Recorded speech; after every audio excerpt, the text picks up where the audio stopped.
ఎన్నికల విధులను పోలింగ్ అధికారులు సమర్థవంతంగా ప్రణాళికాబద్ధంగా ఎలా నిర్వర్తించాలో తెలిపే ఎన్నికల ప్రక్రియ వీడియోలు మీకోసం రూపొందించాను. మే 13వ తారీఖు వరకు మీకు వచ్చే అన్ని సందేహాలను ఎప్పటికప్పుడు నివృత్తి చేస్తూ మీ వెంట నడుస్తాను. నా వీడియోను మొదటిసారి చూస్తున్న వారు నా యొక్క వీడియోలు మీకు అందాలంటే వీడియో కింద భాగంలో ఉన్న సబ్స్క్రైబ్ బటన్ నొక్కి పక్కనే ఉన్న గంటను మోగించండి.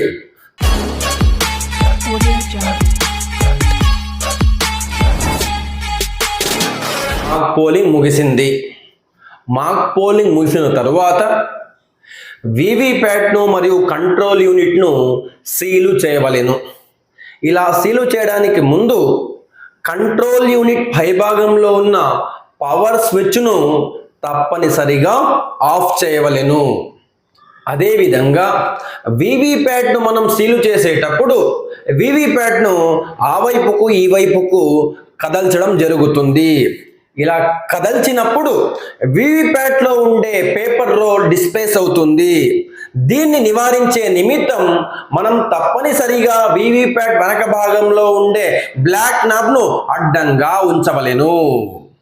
వన్స్ సీలింగ్ పూర్తయిన తరువాత వాస్తవ పోలింగ్కు ముందు ఆ అడ్డంగా ఉండే బ్లాక్ కలర్ నాబ్ను తప్పనిసరిగా నిలువు స్థితిలోకి తీసుకురావడం మర్చిపోవద్దు. ఒకవేళ మాక్ పోలింగ్ 6:30 ముగిసింది అనుకుందాము. ఆ వెంటనే ఎట్టి పరిస్థితుల్లో కూడా వాస్తవ పోలింగ్ను ప్రారంభించవద్దు. ఎన్నికల సంఘం నిర్ణయించిన 7 గంటలకే వాస్తవ పోలింగ్ ప్రారంభించాలి. ఒకవేళ మాక్ పోలింగ్ 7:30 ముగిసింది అనుకుందాము. సో ఈ పరిస్థితుల్లో వాస్తవ పోలింగ్ను 7:30 ప్రారంభించండి. ఎందుకు ఆలస్యమైంది అనే విషయాన్ని మీరు పిఓ డైరీలో తప్పనిసరిగా నమోదు చేస్తే సరిపోతుంది. వాస్తవ పోలింగ్ ప్రారంభించడానికి ముందు ప్రిసైడింగ్ అధికారి పోలింగ్ కేంద్రం నుండి బయటకు వచ్చి బయట వరుసలో నిల్చున్న ఓటర్లను ఉద్దేశించి రహస్య ఓటింగ్ విధానంలో ఎలా ప్రవర్తించాలి అనే విషయాన్ని మనం ఓటర్లకు తెలియజేయాలి. పోలీసు అధికారికి మనం కొన్ని సూచనలు చేయాలి. ఎట్టి పరిస్థితుల్లోనూ లోపలికి వచ్చే ఓటరు జోబులో సెల్ ఫోన్ లేకుండా, అగ్గిపెట్టె లేకుండా, లైటర్ లేకుండా, మరే ఇతర ఎలక్ట్రానిక్ డివైజెస్ లేకుండా తనిఖీ చేయమని మనం సూచన చేయాలి. పురుషులకు స్త్రీలకు వేరువేరుగా బారికేడ్లు లేనట్టయితే ప్రతి 2 పురుషులకు ఒక స్త్రీని లోపలికి అనుమతించేలా మనం పోలీసు అధికారికి సూచన చేయాలి. అదేవిధంగా రోగులు, వృద్ధులు, గర్భిణీలు, చంటి పిల్లల తల్లులు వరుసలో వచ్చినప్పుడు వారికి ప్రాధాన్యత ఇచ్చేలా మనం పోలీసు అధికారికి సూచించాలి. ఎన్నికల సంఘం నిర్దేశించిన సమయానికే మనం వాస్తవ పోలింగ్ ప్రారంభించాలి. ఎట్టి పరిస్థితుల్లోనూ మనం ముందుగానే వాస్తవ పోలింగ్ ప్రారంభించకూడదు. వాస్తవ పోలింగ్ ప్రారంభించడానికి ముందు ప్రిసైడింగ్ అధికారి ఒక డిక్లరేషన్ ఇవ్వవలసి ఉంటుంది. ఇందుకు గాను అనెక్సర్ 6లో ఉండే పార్ట్ 1 పూరించాలి.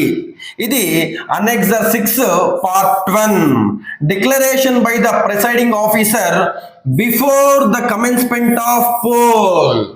ఇందులో వివరాలు పూర్తిగా పూరించి ఏజెంట్ల చేత తప్పనిసరిగా సంతకం చేయించుకోవాలి.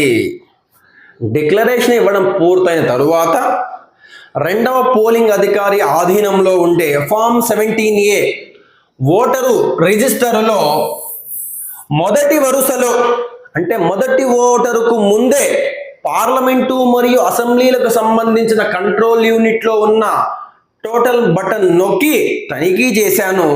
అందులో ఓట్లు 0గా ఉన్నాయి అని అర్థం వచ్చేలాగా checked total in the control units of both HOP and APLA and found 0 అని నోట్ తప్పనిసరిగా రాయవలెను.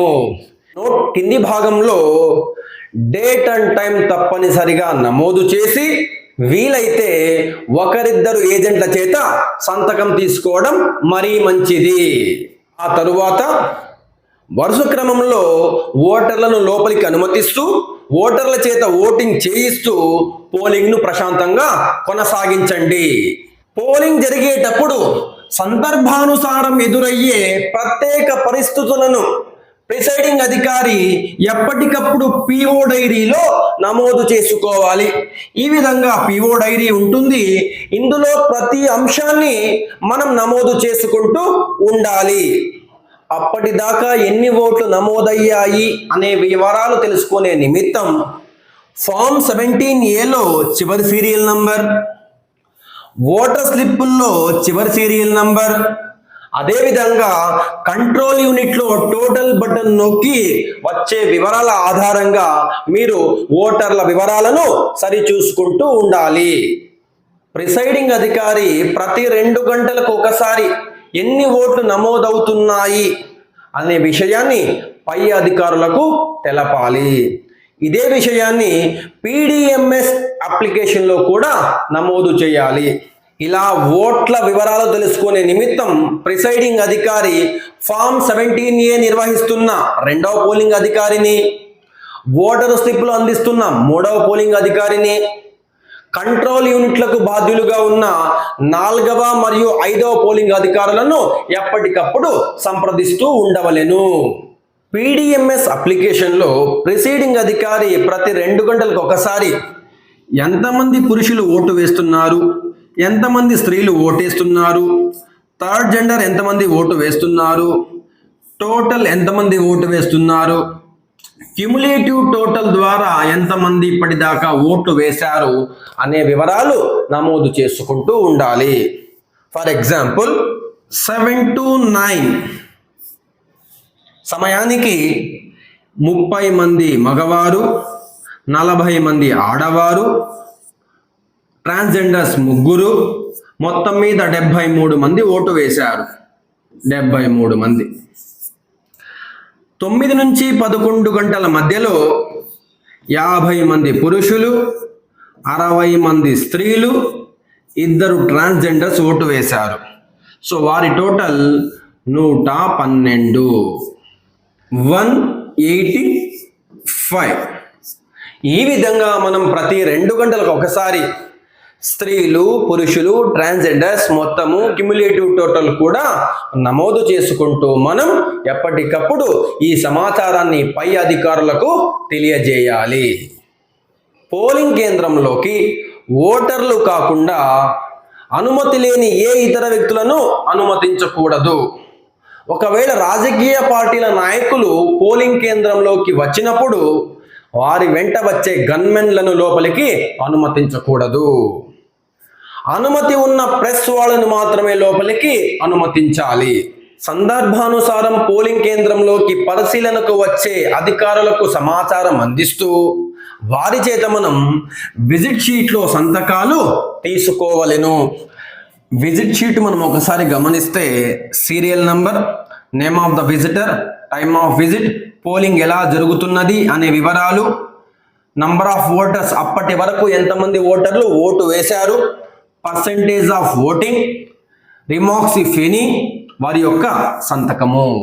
పరిశీలకులకు మనం పోలింగ్ శాతాన్ని ఎప్పటికప్పుడు తెలియజేయాలి. ఇందు నిమిత్తం మనం పోలింగ్ శాతాన్ని ఎలా లెక్కగట్టాలో తెలుసుకోవాలి. ఉదాహరణకు ఒక అధికారి 12 గంటలకు విజిట్ వచ్చాడు.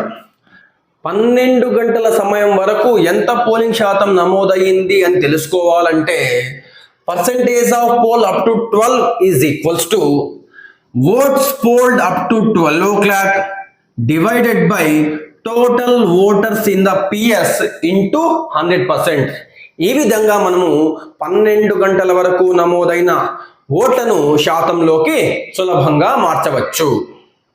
ఇలా మనం వాస్తవ పోలింగ్ నిర్వహిస్తున్న క్రమంలో ఏదైనా సందర్భంలో BU లేదా CU మొరాయించినట్లయితే ఆ విషయాన్ని మనం సెక్టార్ అధికారికి తెలియజేసి 3 యంత్రాలు కొత్తవి తీసుకొని మనం పోలింగ్ నిర్వహించాలి.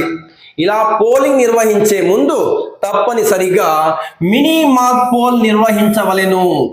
మినీ మాక్ పోల్ అనగా పోటీలో ఉన్న ప్రతి అభ్యర్థికి నోటాతో సహా ఒక ఓటు వేసి మనం మాక్ పోలింగ్ పూర్తి చేయాలి.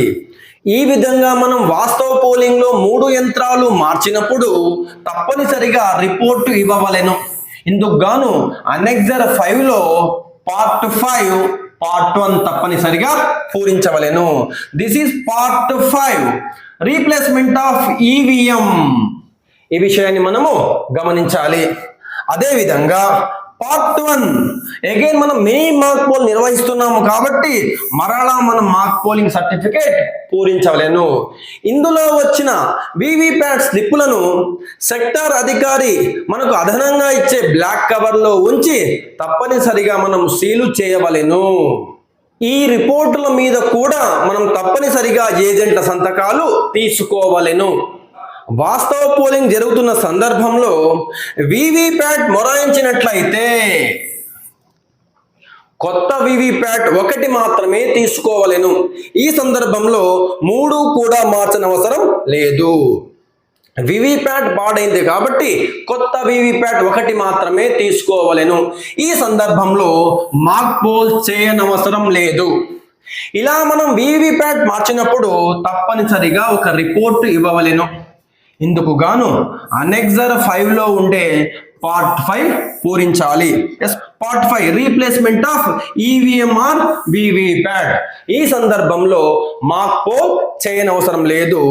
ఈ రిపోర్ట్లో మనం తప్పనిసరిగా పోలింగ్ ఏజెంట్ల సంతకాలు తీసుకోవలెను. వాస్తవ పోలింగ్ సందర్భంలో మనం బియు లేదా సియు మార్చినప్పుడు రిపోర్టు తీసుకోవడం జరుగుతుంది. ఈ రిపోర్ట్లకు అదనంగా మనం ఒక డిక్లరేషన్ కూడా ఇవ్వవలసి ఉంటుంది. ఇందుకు గాను అనెక్సర్ 6లో ఉండే పార్ట్ 2 తప్పనిసరిగా పూరించవలెను. Part 2 use of subsequent voting machine. ఈ విధంగా మనము బియు లేదా సియు మార్చినప్పుడు తప్పనిసరిగా డిక్లరేషన్ తీసుకోవలెను. ఈ డిక్లరేషన్ మీద తప్పనిసరిగా ఏజెంట్లు సంతకాలు చేయవలెను. వాస్తవ పోలింగ్ జరిగేటప్పుడు కంట్రోల్ యూనిట్లో ఉన్న బ్యాటరీ పని చేయకపోతే కొత్త బ్యాటరీ ఉపయోగించి మనం పోలింగ్ కొనసాగించాలి. ఈ సందర్భంలో మాక్ పోల్ చేయనవసరం లేదు. ఈ సందర్భంలో పిఓ రిపోర్ట్ ఇవ్వవలసి ఉంటుంది. ఇందుకు గాను అనెక్సర్ 5లో ఉంటే పార్ట్ 2 తప్పనిసరిగా పూరించాలి. Part 2 power pack replacement in control unit. దీని మీద తప్పనిసరిగా ఏజెంట్ల సంతకాలు తీసుకోవలెను. ఒకవేళ వాస్తవ పోలింగ్ సమయంలో వివిప్యాట్లో ఉండే బ్యాటరీ పని చేయకపోయినట్లయితే కొత్త బ్యాటరీ ఉపయోగించి మనం పోలింగ్ కొనసాగించాలి. ఈ సందర్భంలో ఏమీ రాయాల్సిన పని లేదు. మాక్ పోల్ కూడా అవసరం లేదు. వివిప్యాట్ పనిచేయడం లేదు, కంట్రోల్ యూనిట్ పనిచేయడం లేదు, బ్యాలెట్ యూనిట్ పనిచేయడం లేదు, వివిప్యాట్లో బ్యాటరీ పనిచేయడం లేదు, కంట్రోల్ యూనిట్లో బ్యాటరీ పనిచేయడం లేదు అనే వివరాలు మనకు కంట్రోల్ యూనిట్లో ఉన్న డిస్ప్లే యూనిట్లో ఎప్పటికప్పుడు నమోదవుతూ ఉంటాయి. కాబట్టి 4వ పోలింగ్ అధికారి 5వ పోలింగ్ అధికారి ఎప్పటికప్పుడు ఈ లోపాలను గమనిస్తూ సందర్భానుసారం ఆ వివరాలను ప్రిసీడింగ్ అధికారికి తెలియజేయాలి. ఇలా వాస్తవ పోలింగ్ జరిగే క్రమంలో పోలింగ్ అధికారులకు కొన్ని రకాల ప్రత్యేక సందర్భాలు ఎదురవుతాయి. ఉదాహరణకు బ్లైండ్ అండ్ ఇన్ఫర్మ్ ఓటర్స్. ఇటువంటి ఓటర్లు సొంతంగా వారి చేతులతో వారు ఓటు వేయలేరు. అందుకు గాను వారు సహాయార్థం ఒక సహాయకుడిని వెంట తెచ్చుకుంటారు. ఇటువంటి ఓటర్లు వచ్చినప్పుడు అటువంటి ఓటర్లు ఎంతమంది వచ్చారు అనే వివరాలు మనం ఫార్మ్ 14A నమోదు చేయవలెను. అదేవిధంగా ఎవరైతే సహాయకుడిగా వచ్చారో ఆ ఓటర్ నుండి మనం ఒక డిక్లరేషన్ అనెక్సర్ 18లో తీసుకోవలెను. బ్లైండ్ అండ్ ఇన్ఫర్మ్ ఓటర్కు ఎడమ చేతి చూపుడు వేలుకు చెరగని సిరా పోయాలి. సహాయకుడికి కుడి చేతి చూపుడు వేలుకు సిరా గుర్తు పోయాలి. అబ్సెంటీ, షిఫ్ట్, డెత్ జాబితా మనకు ముందుగానే సరఫరా చేయబడుతుంది. ఈ జాబితాలో ఉన్న ఓటర్లు ఓటు వేయడానికి వచ్చినప్పుడు ముందుగా ఈ విధంగా జాబితా ఉంటుంది. ఈ జాబితాలో ఉన్న ఓటర్లు ఓటు వేయడానికి వచ్చినప్పుడు మనం వారి నుండి అన్నెక్సర్ 14లో ఒక డిక్లరేషన్ తీసుకోవాలి. వారి వివరాలు మనం ఫామ్ 17A నమోదు చేసి ఫామ్ 17Aలో సంతకము చేయించుకొని తప్పనిసరిగా వేలిముద్ర వేయించుకోవలెను. వచ్చిన ఓటరు అక్షరాస్యుడైనా సరే సంతకము చేయించుకొని వేలిముద్ర రెండు కూడా తీసుకోవలెను. సర్వీసు ఓటర్ల యొక్క ఓటును వారి యొక్క కుటుంబ సభ్యులు వేయడం జరుగుతుంది. ఇటువంటి ఓటర్లకు సంబంధించి సిఎస్వి లిస్ట్ మనకు ముందుగానే ఇవ్వడం జరుగుతుంది. సిఎస్వి ఓటర్ల యొక్క ఓటును వేయుటకు ప్రాక్సీ ఓటర్ వచ్చిన సందర్భంలో మనం వారి వివరాలు ఫామ్ 17Aలో నమోదు చేయాలి. ఇలా నమోదు చేసేటప్పుడు మనం వారి యొక్క సీరియల్ నంబర్ రాసి బ్రాకెట్లో పివి అని రాయవలెను. ప్రాక్సీ ఓటర్ ఒక నియోజకవర్గంలోని ఒక గ్రామంలో ఓటు హక్కు కలిగి అదే నియోజకవర్గంలోని వేరే గ్రామంలో ఎన్నికల విధులు నిర్వర్తిస్తున్న ఉద్యోగి ఈడీసీ అనే ఆప్షన్ ఉపయోగించి వేరే గ్రామంలో ఉన్న పోలింగ్ కేంద్రంలో తన ఓటును ఉపయోగించుకోవచ్చు. ఈ సందర్భంలో ఆ ఉద్యోగి తప్పనిసరిగా ఈడీసీ ప్రొడ్యూస్ చేయవలెను. ఇటువంటి ఉద్యోగి మన పోలింగ్ కేంద్రానికి వచ్చినప్పుడు మనకు ఇచ్చిన మార్కెట్ కాపీలో ఆ ఉద్యోగి వివరాలు ఉండవు. ఈ సందర్భంలో మనం ఆ ఉద్యోగి యొక్క వివరాలు మార్కెట్ కాపీలో చివరి సీరియల్ నంబర్ తరువాత నమోదు చేయవలెను. ఆ తరువాత ఫామ్ 17Aలో ఆ ఉద్యోగి యొక్క part number, serial number, constituency నమోదు చేసి అతడి చేత మనం సంతకం తీసుకోవలెను. ఒక ఓటరు 22 అనే క్రమ సంఖ్య ఉపయోగించి తన వివరాలు నమోదు చేసి ఓటరు స్లిప్పులు తీసుకుని ఓటింగ్కు వచ్చాడు. మొదటగా పార్లమెంటుకు ఓటు వేశాడు. పార్లమెంటుకు ఓటు వేసిన తరువాత అసెంబ్లీలో ఓటు వేయడానికి వెళ్ళాడు. అసెంబ్లీలో ఓటు వేసిన తరువాత నేను ఒక పార్టీ అభ్యర్థికి ఓటు వేస్తుంటే మరొక పార్టీ అభ్యర్థికి ఓటు పడుతున్నది అని ఆరోపణ చేశాడు. ఈ సందర్భంలో మనం ఆ ఓటర్ నుండి డిక్లరేషన్ తీసుకొని ఆ ఓటరుకు నెక్స్ట్ సీరియల్ నంబర్ అయిన 23 మరలా కేటాయించి అతడికి మనం అసెంబ్లీలో ప్రత్యేకమైన ఓటు వేసే నిమిత్తం ఇలా ఓటు వేసేటప్పుడు ఆ ఓటును అతడు అందరి సమక్షంలో చూస్తుండగా వేయాలి. అతడు ఏ గుర్తుకు వేశాడు అనే వివరాలు మనం ఇక్కడ నమోదు చేయవలసి ఉంటుంది. ఈ సందర్భంలో పార్లమెంటుకు తక్కువ ఓట్లు, అసెంబ్లీకి ఎక్కువ ఓట్లు కనిపిస్తాయి. గమనించాలి, పార్లమెంటుకు మరియు అసెంబ్లీకి ఓట్లు సమాన సంఖ్యలో ఉండాల్సిన అవసరం లేదు. కానీ మనం ఏదైతే ఎక్స్ట్రా ఓటు ఇచ్చామో ఆ వివరాన్ని మనం ఫామ్ 17Cలో ఇది పార్లమెంటుకు వేరుగా ఉంటుంది, అసెంబ్లీకి వేరుగా ఉంటుంది. సో పార్లమెంటుకు తక్కువ ఓట్లు పడ్డాయి కాబట్టి పార్లమెంట్ 17Cలో తక్కువ ఓట్లు ఉండే విధంగా, అసెంబ్లీకి ఒక ఓటు ఎక్కువ పడింది కాబట్టి అసెంబ్లీ 17Cలో ఒక ఓటు ఎక్కువ ఉండే విధంగా మనం జాగ్రత్త వహించాలి. ఒక ఓటరు ఓటు వేయడానికి లోపలికి వచ్చారు. ఆ ఓటర్ యొక్క గుర్తింపును ఏజెంట్ సవాలు చేయవచ్చు. ఇలా సవాలు చేసిన సందర్భంలో మనం ఏజెంట్ నుండి ₹2 వసూలు చేసి మనం ఈ విధంగా రసీదు ఇవ్వవలెను.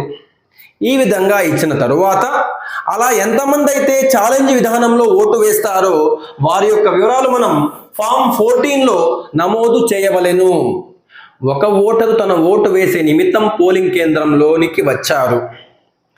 తీరా ఓటు వేయుటకు గాను వివరాలు నమోదు చేస్తుంటే అతని పేరు మీద ఉన్న ఓటును ఇదివరకే వేరెవరో వేసేసినట్లుగా వివరాలు పూరించి ఓటు కూడా వేయడం జరిగింది. ఈ సందర్భంలో వచ్చిన ఓటరు నేనే నిజమైన ఓటరు కాబట్టి నాకు ఓటు కల్పించండి అని డిమాండ్ చేసిన పక్షంలో మనం అటువంటి ఓటరుకు టెండర్డ్ బ్యాలెట్ విధానంలో ఓటు హక్కు కల్పించడం జరుగుతుంది. ఇటువంటి వారి వివరాలు మనం ఫామ్ 17Bలో మాత్రమే నమోదు చేయవలెను. 17Aలో నమోదు చేయకూడదు. అదేవిధంగా వారి వివరాలు మనం 17(c)లో నమోదు చేయవలెను.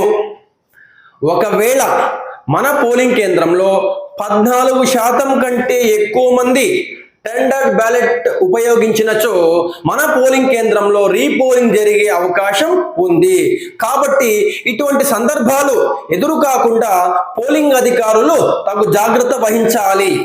ఓటు వేయడానికి వచ్చిన ఓటర్ యొక్క వయస్సు పట్ల మీకు ఏదైనా సందేహం ఉన్నచో అటువంటి ఓటర్ల నుండి మీరు అనెక్సర్ 15లో డిక్లరేషన్ తీసుకుని అటువంటి ఓటర్లు ఎంతమంది వచ్చారో వారి వివరాలను అనెక్సర్ 16లో మీరు ఈ విధంగా నమోదు చేయవలెను. నేను ఫలానా అభ్యర్థికే ఓటు వేయబోతున్నాను అని పోలింగ్ కేంద్రంలో రహస్య ఓటింగ్ విధానాన్ని భంగపరిచిన ఓటరుకు మనం ఓటు ఇవ్వకుండా రూల్ 49M మందు తాగి ఈ వివరాన్ని మనం ఫామ్ 17A నమోదు చేసి ఆ ఓటరును వెనక్కి పంపవచ్చు. ఓటరు తన యొక్క వివరాలు మొత్తం నమోదు చేసుకున్న తరువాత నేను ఓటు వేయను అని నిర్ణయించుకున్న తరువాత ఆ ఓటరు యొక్క వివరాలు మనం 49O ఓవర్ యాక్షన్ అనే వివరాలు మనం ఫామ్ 17A నమోదు చేసి ఆ ఓటర్ను వెనక్కి పంపవచ్చు. గత ఎన్నికలలో మాదిరి కాకుండా ఈసారి పోలింగ్ అనేది 6 గంటలకు ముగుస్తుంది. 6 గంటలకు 15 నిమిషాలు ముందుగా అనగా 5:45 నిమిషాలకు ప్రిసైడింగ్ అధికారి పోలింగ్ కేంద్రం నుండి బయటకు వచ్చి వరుసలో ఉన్న ఓటర్లను ఉద్దేశించి మరొక 15 నిమిషాలలో ఓటింగ్ ముగుస్తుంది అని సూచన చేయాలి. సమయం సాయంత్రం 6 గంటలు. ప్రిసైడింగ్ అధికారి పోలింగ్ కేంద్రం బయటకు వచ్చి వరుసలో అప్పటికి ఇంకనూ ఓటర్లు నిలబడి ఉన్నచో వారి యొక్క సంఖ్యను లెక్కించి దానికి తగ్గట్టుగా టోకెన్లు సిద్ధం చేసుకోవాలి. ఇలా టోకెన్లను సిద్ధం చేసుకున్న తరువాత చివరి నుండి మొదలుపెట్టి చివరిలో ఉన్న ఓటరుకు 1వ నంబర్ టోకెను, గుమ్మం ముందు ఉన్న ఓటరుకు చివరి టోకెన్ నంబర్ ఇచ్చి వారందరూ ఓటు వేసే వరకు పోలింగ్ కొనసాగించాలి. అందరూ ఓటు వేసిన తరువాత మాత్రమే పోలింగ్ను ముగించినట్లుగా ప్రకటించాలి. వరుసలో నిలబడ్డ ఓటర్లందరూ పూర్తిగా ఓటు వేయడం జరిగింది. చివరి ఓటరు వివరాలు నమోదు చేసుకున్న తరువాత పోలింగ్ ముగిసింది, ఇంతమంది ఓటు వేయడం జరిగింది అనే అర్థాన్ని వచ్చే విధంగా last serial number entered in 17A register is 850, poll closed అనే నోట్ తప్పనిసరిగా రాసి డేట్ అండ్ టైం మెన్షన్ చేయవలెను.